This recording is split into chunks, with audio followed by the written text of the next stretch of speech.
Numbers chapter 18.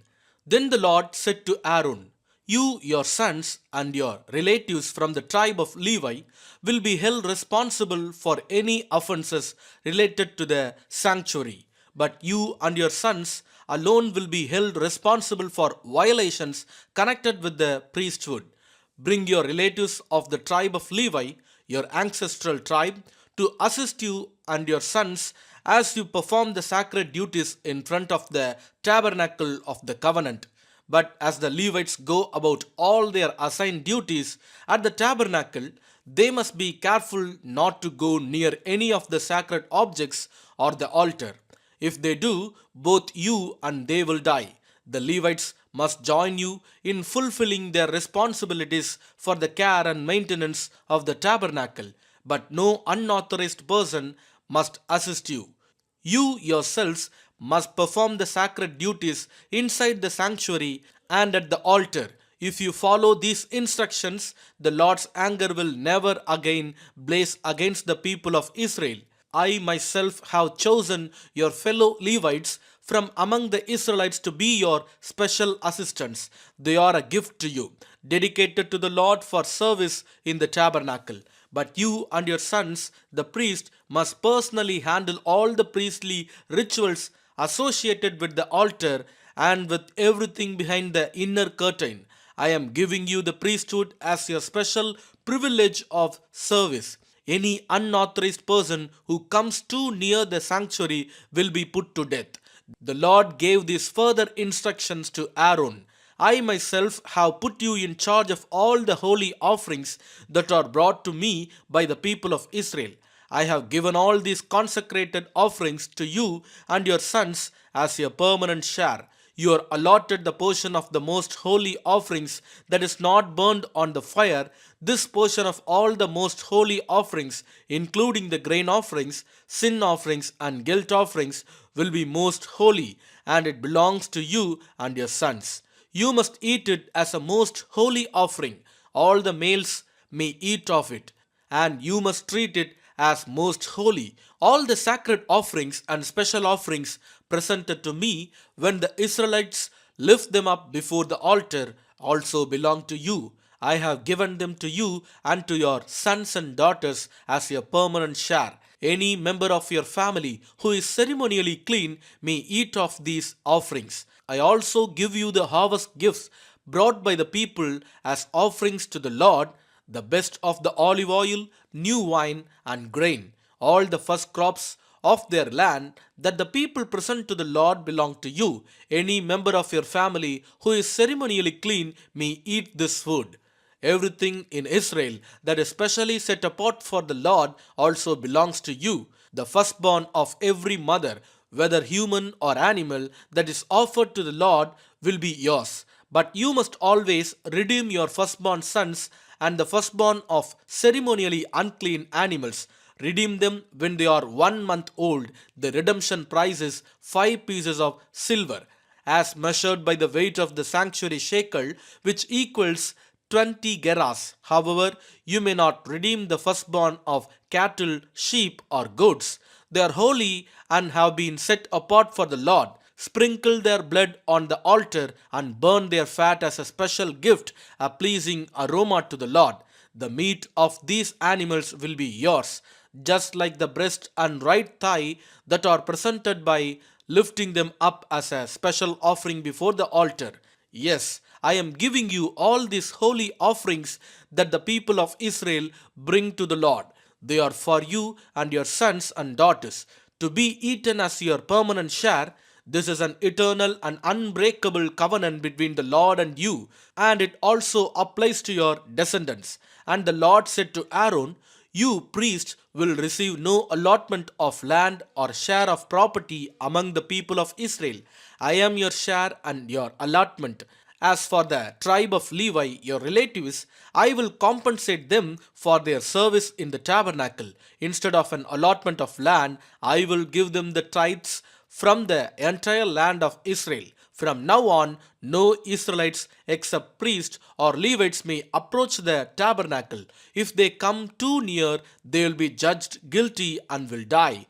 Only the Levites may serve at the tabernacle, and they will be held responsible for any offenses against it. This is a permanent law for you to be observed from generation to generation. The Levites will receive no allotment of land among the Israelites, because I have given them the Israelites' tithes, which have been presented as sacred offerings to the Lord. This will be the Levites' share. That is why I said they would receive no allotment of land among the Israelites. The Lord also told Moses, "Give these instructions to the Levites.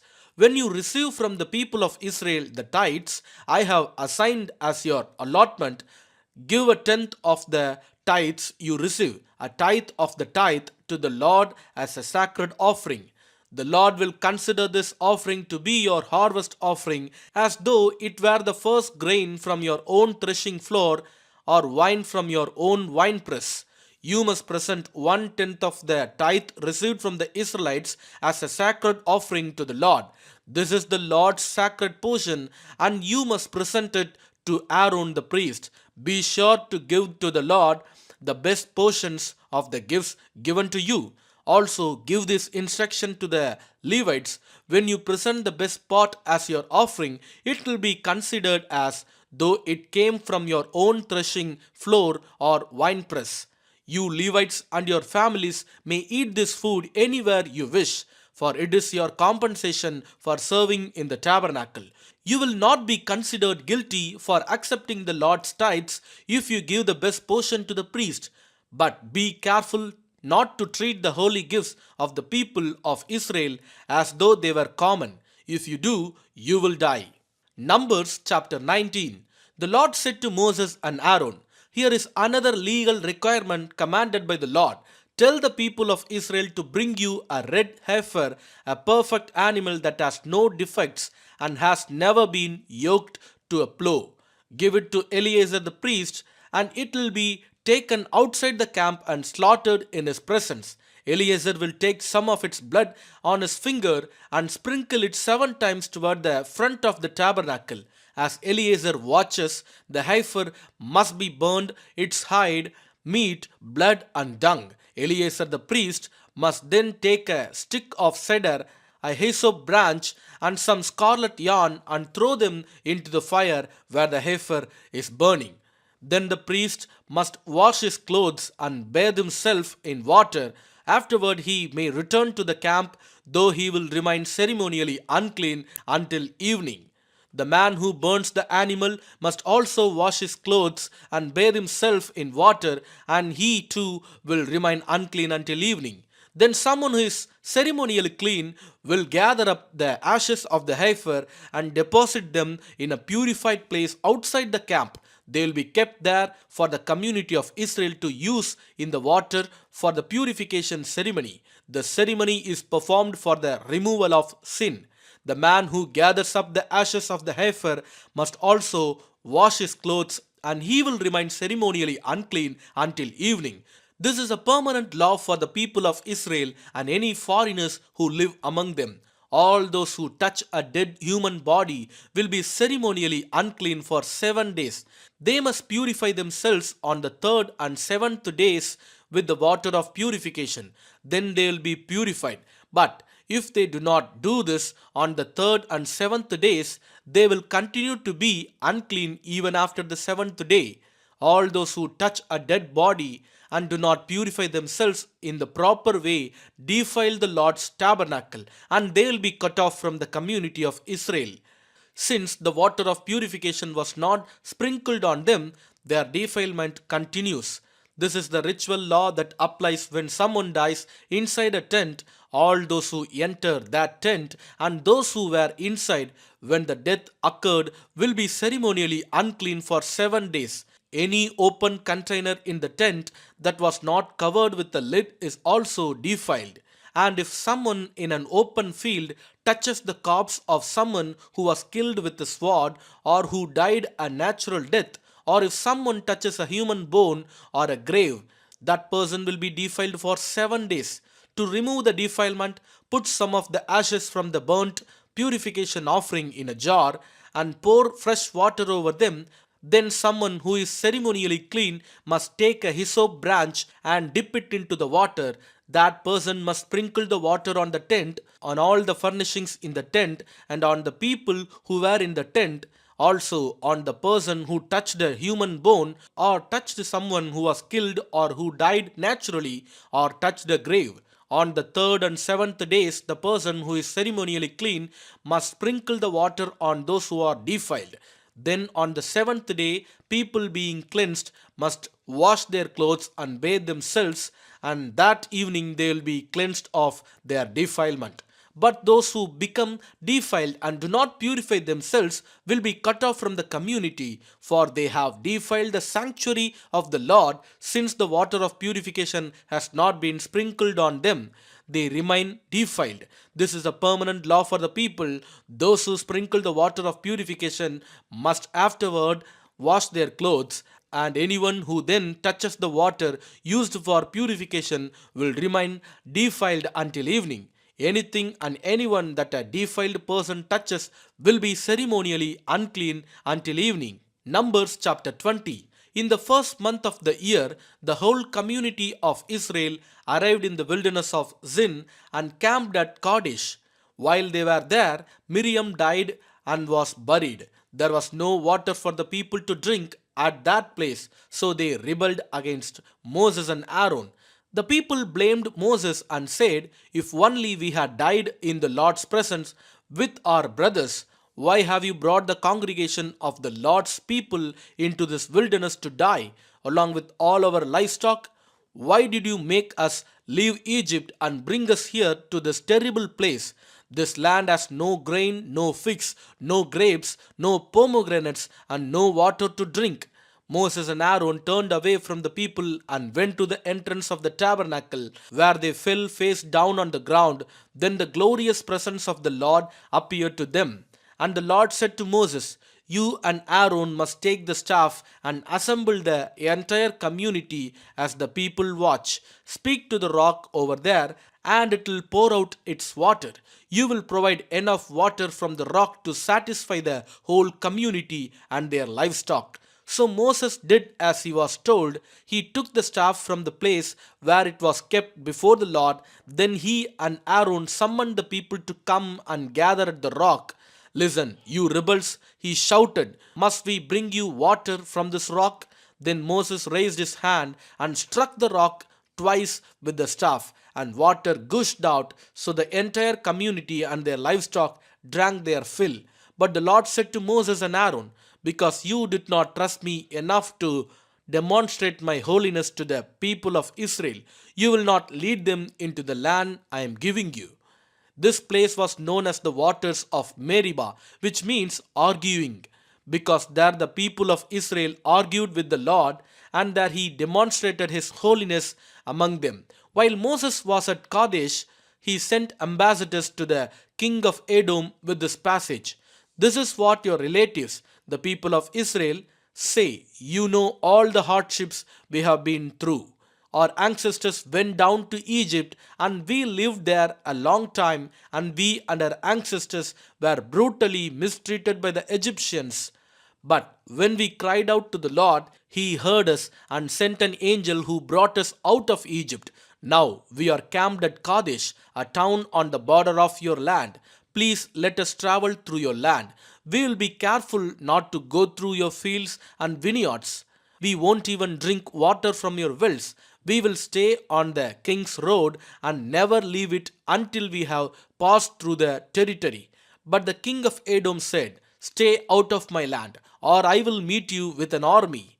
The Israelites answered, "We will stay on the main road. If our livestock drink your water, we will pay for it.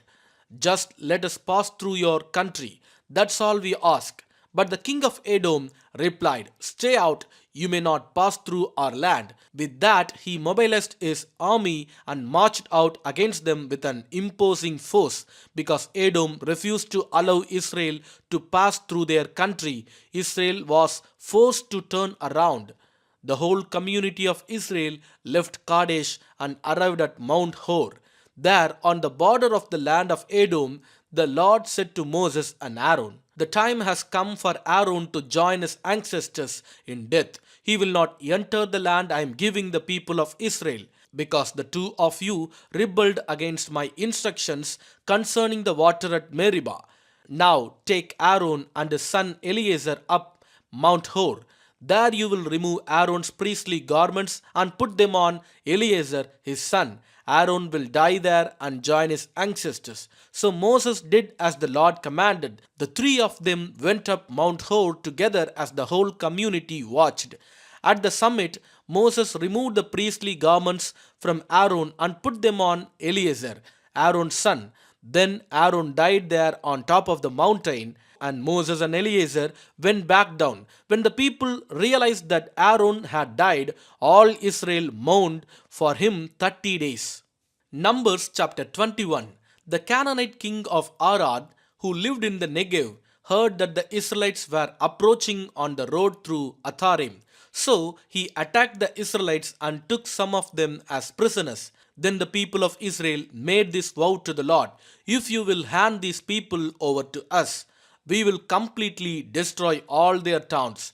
The Lord heard the Israelites' request and gave them victory over the Canaanites. The Israelites completely destroyed them and their towns, and the place has been called Hormah ever since. Then the people of Israel set out from Mount Hor, taking the road to the Red Sea to go around the land of Edom.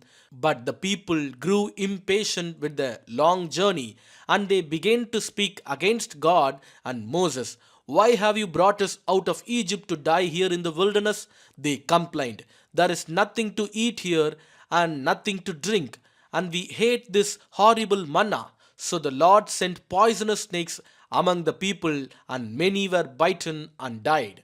Then the people came to Moses and cried out, We have sinned by speaking against the Lord and against you.